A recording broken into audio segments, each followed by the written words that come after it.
Breaking news చూస్తున్నాం. మరి కాసేపట్లో మేడిగడ్డకు నిపుణుల బృందం చేరుకోనుంది. Central water and power research centre కు చెందిన 3 నిపుణుల బృందం బ్యారేజ్ మరమ్మతుల నేపథ్యంలో మేడిగడ్డను పరిశీలించనుంది. వర్షాకాలం నేపథ్యంలో బ్యారేజ్ ఆప్రాన్ వాల్స్ స్ట్రెంగ్త్స్ పరిశీలిస్తారు. వరదను తట్టుకునేందుకు మరిన్ని సిమెంట్ బ్లాకుల ఏర్పాటుపై స్టడీ చేయనున్నారు. గేట్ల లిఫ్టింగ్, కెమికల్ గ్రౌండింగ్ పై నిపుణులు సూచనలు ఇవ్వనున్నారు. మేడిగడ్డ అనంతరం అన్నారం, సుందిళ్ల బ్యారేజ్లను సందర్శిస్తారు.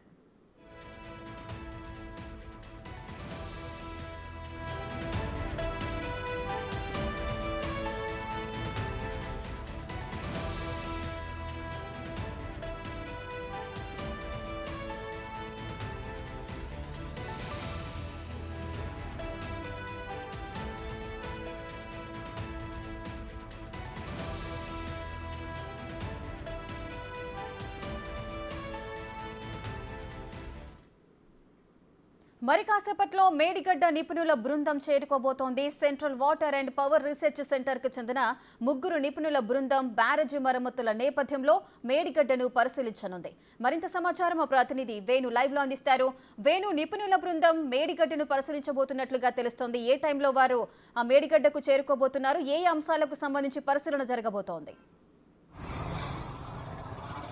ఎస్ రేఖ, సెంట్రల్ వాటర్ రీసెర్చ్ సంబంధించిన 3 టెక్నికల్ సిబ్బంది 12:30కు షెడ్యూల్ ప్రకారము మేడిగడ్డ బ్యారేజ్ వద్దకు చేరుకుంటారు. అందులో దాదాపు 15-20 రోజులనే వరదలు మొదలయ్యే నేపథ్యం లోపల వరదలు వచ్చేటువంటి ఫోర్స్ ఎంత స్ట్రెంత్ ఉండబోతుంది, ఆ షూటింగ్ ఎఫెక్ట్తోని ప్రస్తుతం ఉన్నటువంటి బ్యారేజ్ తట్టుకుంటున్నా లేదా దానిపై కూడా ఈ వాటర్ అండ్ పవర్ రీసెర్చ్ సంబంధించిన టెక్నికల్ టీం దానిపై పూర్తి అవగాహన ఉంటుంది. కాబట్టి వాళ్ళు 3 టీము మరికొద్దిసేపట్లో చేరుకున్న తర్వాత ఆప్రాన్ వాల్తో పాటుగా ముందు బ్యారేజ్ ఎగువ వైపున దిగువ వైపున వేసినటువంటి సిమెంట్ కాంక్రీట్ బ్లాకుల స్ట్రెంత్ ఎంత అనే దానిపైన స్టడీ చేయబోతున్నారు. అదేవిధంగా పీర్స్ నిర్మాణం చేసినటువంటి అదే కాంక్రీట్, దానిలో ఉన్నటువంటి స్టీల్ రాడ్ సంబంధించినటువంటి శాంపిల్స్ కూడా వారు వెంట తీసుకుని వెళ్ళి ఈ స్టాండర్డ్స్ ఎంత ఉన్నాయి దానిపైన కూడా ఒక రిపోర్ట్ ఇచ్చే అవకాశం కనిపిస్తోంది. ఇక 7వ బ్లాక్కు సంబంధించినటువంటి మరమ్మతులు ప్రభుత్వం చేయాలని నిశ్చయించుకున్న నేపథ్యం లోపల పూర్తిగా అటు దిగువైపు ఎగువైపున్నటువంటి కాంక్రీట్ బ్లాక్ కూడా ప్రస్తుతం అయితే అక్కడ లిఫ్టింగ్ చేస్తున్నారు. అయితే అదంతా లిఫ్ట్ చేసిన తర్వాత అండర్ గ్రౌండ్ ఉన్నటువంటి నీటిని కూడా కంప్లీట్ గా మోటార్ల సాయంతో ఎత్తివేసి ప్రస్తుతం అక్కడ కెమికల్ గ్రౌటింగ్ చేయడానికి అయితే ప్రస్తుతం నిర్మాణ సంస్థ ముందుకొచ్చింది. ఈ 3 వారాల్లోనే కెమికల్ గ్రౌటింగ్ పూర్తి చేయడానికి సన్నాహాలు కూడా చేస్తున్నారు. ఇక 7వ బ్లాక్ కు సంబంధించి ఫ్రీ ఫ్లో ఉండాలి కాబట్టి ఆ మిగతా గేట్లు ఏవైతే 7వ బ్లాక్ లో దాదాపు 8 గేట్లు స్టక్ అయి ఉన్నాయి 8 రోజుల పాటు, వాటన్నింటినీ లిఫ్ట్ చేయాలంటూ ఎన్డీఎస్ఏ కూడా మధ్యంతరం నివేదించింది. సో ఈ నేపథ్యం లోపల వాటిని ఏ విధంగా లిఫ్ట్ చేయాలి, లిఫ్ట్ చేసే సమయం లోపల వచ్చేటువంటి ఇబ్బందులు ఏంటి దానిపై కూడా ఈ టీము అటు ఎన్డీఎస్ఏ ఇచ్చిన రిపోర్టు ఆధారంగా ప్రస్తుతం ఉన్నటువంటి ఏజెన్సీ సంస్థకు అదేవిధంగా రాష్ట్రానికి సంబంధించిన నీటిపారుదల శాఖ ఇంజనీర్లకు కూడా కొన్ని సూచనలు అయితే ఇవ్వబోతోంది. ఆ తర్వాత వేణు, అయితే 7వ బ్లాక్ లోని 14వ గేటును నిన్న ఎత్తినట్లుగా తెలుస్తోంది. ఈ రోజు నిన్ననే కూడా ఇంకా మిగిలిన 8 గేట్లను కూడా ఎత్తే అవకాశాలు ఉన్నాయన్నారు. కానీ ఆలస్యం అవుతున్నట్లుగా తెలుస్తోంది. ఆలస్యానికి గల కారణాలు ఏమై ఉండొచ్చు? అంటే ప్రధానంగా ఇప్పటికే 15, 16, 17, 18, 19 అంటే దాదాపు 6 గేట్ల వైపు కూడా సింకింగ్ ఎఫెక్ట్ ప్రస్తుతం కనిపిస్తూ ఉంది.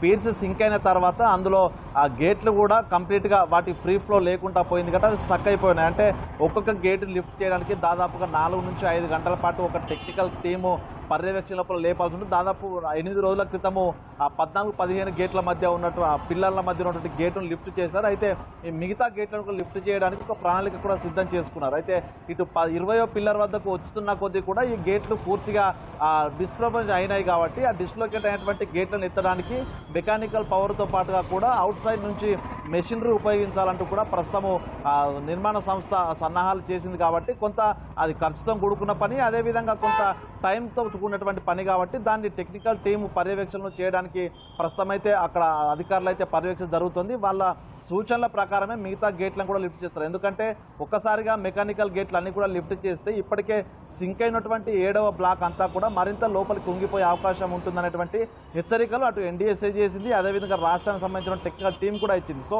ఈ నేపథ్యంలో గేట్ల లిఫ్టింగ్ అనేది ప్రస్తుతం కొంత క్లిష్టతరం కూడుకున్నటువంటి అంశం కాబట్టి దానిపైనే నిర్మాణ సంస్థ రాష్ట్రానికి సంబంధించిన ఇంజనీర్లు అదేవిధంగా ప్రస్తుతం వస్తున్నటువంటి వాటర్ అండ్ పవర్ రీసెర్చ్ సంబంధించినటువంటి టెక్నికల్ వీరంతా కలిసి ఒక ప్రణాళిక ప్రకారం కూడా గేట్ లిఫ్ట్ చేసేటువంటి ఆ పనిలో ఉన్నారు. మొత్తానికి ఈ టీం వచ్చిన తర్వాత ఈ 7వ బ్లాక్ కు సంబంధించినటువంటి గేట్ల లిఫ్టింగ్ ఆ అండర్ గ్రౌండ్ కు సంబంధించి రాఫ్ట్ లో ఏర్పడినటువంటి గుంతలు ఏవైతే భారీ గుంతలు ఏర్పడే రాఫ్ట్ మొత్తం లోపలికి సింక్ అయిందో ఆ గుంతల్ని పూడ్చడానికి కెమికల్ తో గ్రౌటింగ్ చేయడం ఈ రెండే అంశాలపైన ప్రధానంగా ఈ టీం వచ్చిన తర్వాత ఒక కంక్లూజన్ వచ్చే అవకాశం ఉంది.